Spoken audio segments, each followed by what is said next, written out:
Halo, assalamualaikum warahmatullahi wabarakatuh. Jumpa kembali sama saya, Sipang Tekso lagi. Gimana kabar sobat semua? Baik-baik saja ya. Oke, kali ini kita akan bahas jenis-jenis kerusakan HP.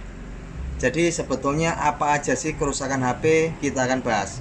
Nah, materi kali ini itu khusus buat teman-teman yang pemula ya. Artinya yang baru pengen belajar servis HP, yang pengen menjadi tukang servis HP.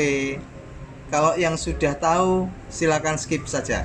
Karena saya ingin memulai menemani teman-teman yang baru saja menyenangi hobi servis HP atau pingin banget menjadi seorang teknisi HP. Oke, langsung saja. Sebetulnya jenis-jenis kerusakan HP itu ada berapa? Ada dua macam ya. Apa aja? Ini global ya. Semua jenis HP itu kerusakan ada dua kategori. Yang pertama itu kerusakan hardware. Artinya apa? Kerusakan hardware itu hard keras wear. Jadi kerusakan di perangkat keras itu hardware. Yang kedua itu software. Kerusakan software. Soft itu lembut, ringan, lunak ya. Jadi kerusakan HP di perangkat lunak. Kalau tadi kan perangkat keras, kalau yang kedua perangkat lunak. Jadi ada dua ya, hardware atau software.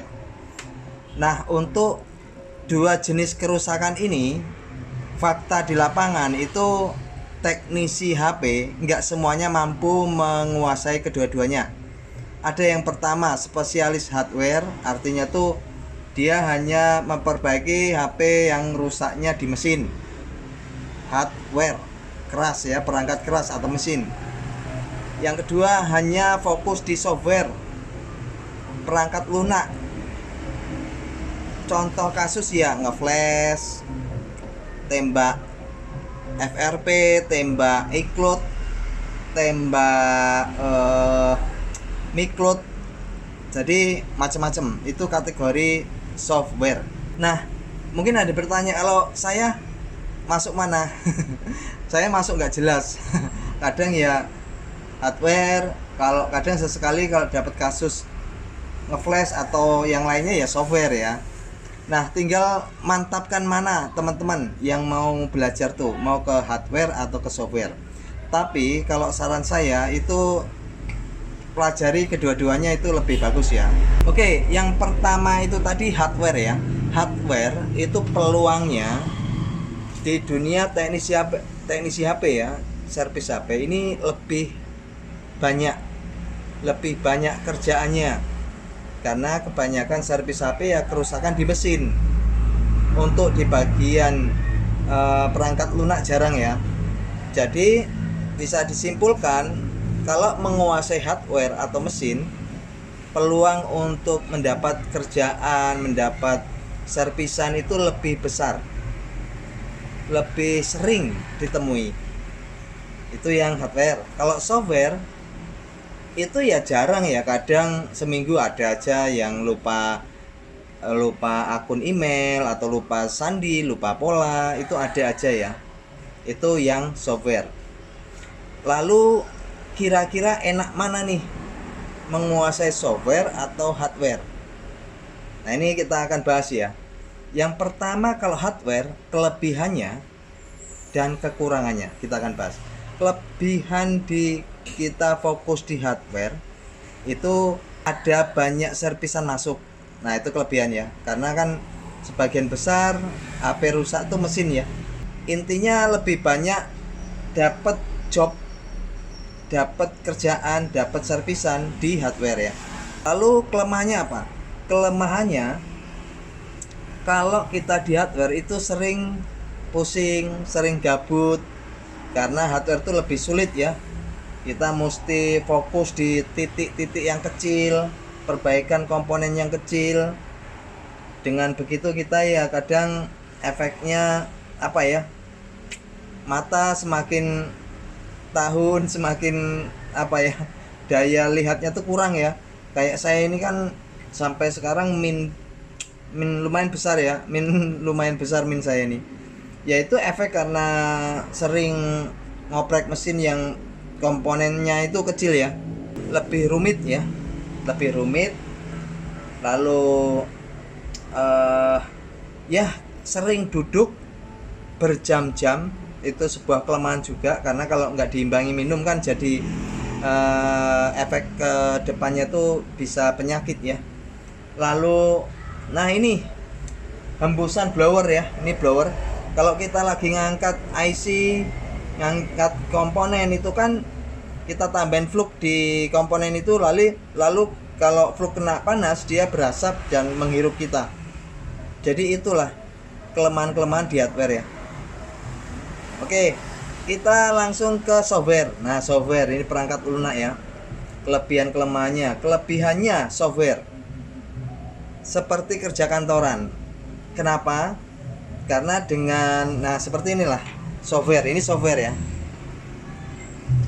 Nah, hanya di depan komputer seperti ini kita kerjakan ngeflash, lalu tembak akun email, iCloud, MiCloud, lupa pola, lupa sandi, hanya dengan modal komputer seperti ini, lalu secangkir kopi, lalu duduk, dapat cuan. Lebih mudah dan tanpa kita pegang obeng, kita bisa kerjakan hanya dengan komputer atau dengan tools ya, aplikasi tools yang berbayar. Itu lebih mudah ya. Nah, kalau tadi itu di hardware tuh kan di meja servis kayak gini yang kena asap, lalu kena panas, dan pokoknya itu kelebihan software tuh lebih enak. Sambil ngopi, tinggal tunggu eksekusinya selesai, dapat bayaran. Nah, kalau kelemahan software itu apa? Tentunya kalau kita fokus di bagian software aja, untuk dapetin servisan software itu ya jarang. Kadang seminggu sekali itu udah alhamdulillah ya. Jadi nggak bisa ditentukan. Yang sering banget itu masuk servisan ya di hardware atau mesin ya. Itu kelemahan salah satu diantaranya. Lalu kelemahan yang lainnya ya apa ya? Ya itulah, pokoknya nggak dapat servisan sekencang yang di hardware gitu ya. Nah, dari kedua kategori tadi saya sarankan buat teman-teman itu pelajari semua. Artinya gimana? Yang hardware, kalau kita hitung persentasi dari 100%, hardware minimal itu 75%. Yang 25% baru software, pelajari ya. Jadi dengan kedua-duanya ya insya Allah setiap hari dapat job kerjaan dari servisan ya. Karena kalau servisan datangnya kebetulan lupa pola, lupa sandi, nah itu kita bisa kerjakan. Jadi itu ya, ada dua macam kerusakan HP, dua kategori yang ada di HP ya. Ini mudah-mudahan bisa menjadi informasi buat teman-teman yang baru ingin menjadi seorang teknisi HP. Nah, kira-kira mau masuk di mana? Yang software atau hardware atau dua-duanya? Keputusan di tangan teman-teman ya. Kalau bisa pelajari semua, tapi kalau senengnya ngoprek di bagian hardware ya hardware, atau senengnya di komputer ya ngeflash atau software, atau dua-duanya ya. Yang sering kita temui teknisi sih dua-duanya. Perbandingannya seperti tadi, 75% hardware, 25% software. Dan saya doakan semoga teman-teman yang baru berkeinginan buat belajar servis HP, lalu ingin mengembangkan dirinya, keahliannya, skillnya, mudah-mudahan dengan tetap semangat terus berlatih tiap hari segera terlaksana dan terwujud ya. Intinya kita itu terus berusaha dan berdoa. Kalau punya budget ya segera buka counter supaya sambil jalan bisa dipelajari, nikmati prosesnya hingga ke tujuan dan bisa sukses ya. Oke, itu saja yang bisa saya sampaikan. Mudah-mudahan bisa menginformasi buat teman-teman semua ya.